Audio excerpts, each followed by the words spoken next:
આમ આદમી પાર્ટી છોટાઉદેપુર જિલ્લાના કાર્યકરો દ્વારા કવાંટ તાલુકાની કનલવા જિલ્લા પંચાયત બેઠકમાં કરેલા સુધારા સામે પોતાનો વિરોધ નોંધાવ્યો. છોટાઉદેપુર જિલ્લા આમ આદમી પાર્ટીના કાર્યકરો દ્વારા છોટાઉદેપુર જિલ્લા પંચાયતની કનલવા બેઠકના કરેલા સુધારા સામે નિવાસી અધિકારીને આવેદનપત્ર આપી પોતાનો વિરોધ નોંધાવ્યો હતો. સાથે જણાવ્યું હતું કે છોટાઉદેપુર જિલ્લા પંચાયતની કવાંટ તાલુકાના કનલવા જિલ્લા પંચાયતની બેઠક અનુસૂચિત આદિજાતિ શ્રી બેઠક હતી, પરંતુ કરેલા સુધારા આદેશ અનુસાર આ બેઠક ફેરફાર કરીને બિન અનામત શૈક્ષણિક પછાત વર્ગ માન્ય કરવામાં આવી છે. તેની સામે વાંધો નોંધાવ્યો અને આ બેઠક તારીખ 25 ફેબ્રુઆરી 2026ના પરિપત્ર મુજબ જે બેઠકોની ફાળવણી કરવામાં આવી હતી તે મુજબ રાખવાની માંગ કરવામાં આવી છે. અને વધુમાં તેઓ દ્વારા જણાવ્યું કે આ આદિવાસી વિસ્તારમાં 98% આદિવાસી આદિજાતિની વસ્તી હોય અને શૈક્ષણિક પછાત વર્ગની વસ્તી 2% હોય અને ગુજરાત સરકારે 2017માં આ વિસ્તારમાં પૈસા એક્ટ લાગુ કરેલ છે. તેથી આ વિસ્તારમાં શૈક્ષણિક પછાત વર્ગ બેઠકની ફાળવણી કરી શકાય નહીં. આદિવાસીઓના હક અને અધિકારોના ભંગ સમાન છે. જેથી આ વિસ્તારમાં આદિજાતિની બેઠક અનામત મંજૂર કરવાની વિનંતી કરવામાં આવી હતી. આવો સાંભળીએ આ અંગે આમ આદમી પાર્ટી જિલ્લા ઉપપ્રમુખ રમણભાઈ રાઠવા તેમજ આમ આદમી પાર્ટીના કાર્યકર પરેશભાઈ રાઠવા શું કહી રહ્યા છે, સાંભળો તેઓના મુખે.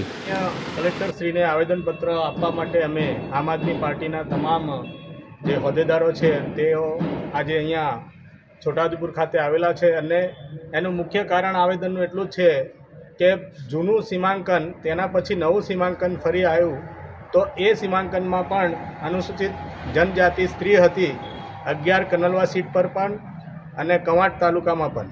તો આ બંને સીટોની અંદર 2 દિવસ કે 3 દિવસના આતરે 3 નવું સીમાંકન આવ્યું. તો એ સીમાંકનમાં એવું બતાવવામાં આવે છે કે ઓબીસી સીટ જાહેર કરી. તો આ ચૂંટણી અધિકારીઓ યા સરકારની મનસા એટલી ખરાબ હોઈ શકે છે કે 3 દિવસમાં તરત જ નવું સીમાંકન આવે અને ઓબીસી સીટ જાહેર કરે. તો આ લોકો એક જ વાત છે કે ચૂંટણી પ્રક્રિયા પહેલાં જ આ ચૂંટણીને ખરાબ દિશામાં લઈ જઈ રહ્યા છે. અને 25/2ના પરિપત્ર મુજબ આવેલી તમામ જે બેઠક રાખવા વિનંતી છે. 3-3ની જે બેઠકો છે તે પ્રમાણે એ જે બેઠકો તૈયાર કરીને નવું સીમાંકન આપ્યું છે એને સુધારા પર લેવામાં આવે. અને આવી રીતે 98% વસ્તી હોય અને ત્યાં 1-2% વસ્તીને પણ ઓબીસી સીટ આપે એ બહુ દુઃખદજનક વાત છે. આ વસ્તુને સરકારશ્રીએ ધ્યાનમાં લેવું જોઈએ, તેમજ ચૂંટણી અધિકારીશ્રીને પણ આ વિશે જાણ કરવું જોઈએ. જિલ્લા ઉપપ્રમુખ રમણભાઈ રાઠવા.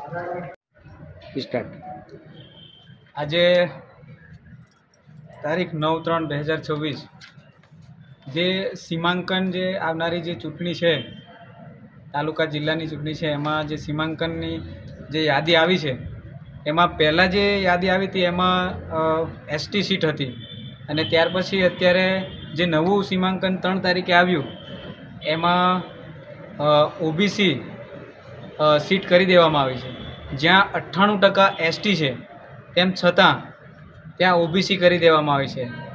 તો આજે અમે આમ આદમી પાર્ટીના કાર્યકરો સૌ ભેગા મળીને આવેદન આપવા માટે છોટાઉદેપુર કલેક્ટર ઓફિસ સેવા સદનમાં આવ્યા છે. અમારી માંગ એવી છે કે 98% જ્યાં એસટી કેટેગરી હોય ત્યાં અનામત સીટ હોય છે, તો એ ફેરબદલી કરવામાં આવે અને ફરીથી એસટી સીટ એસટી કોટા લાવવામાં આવે.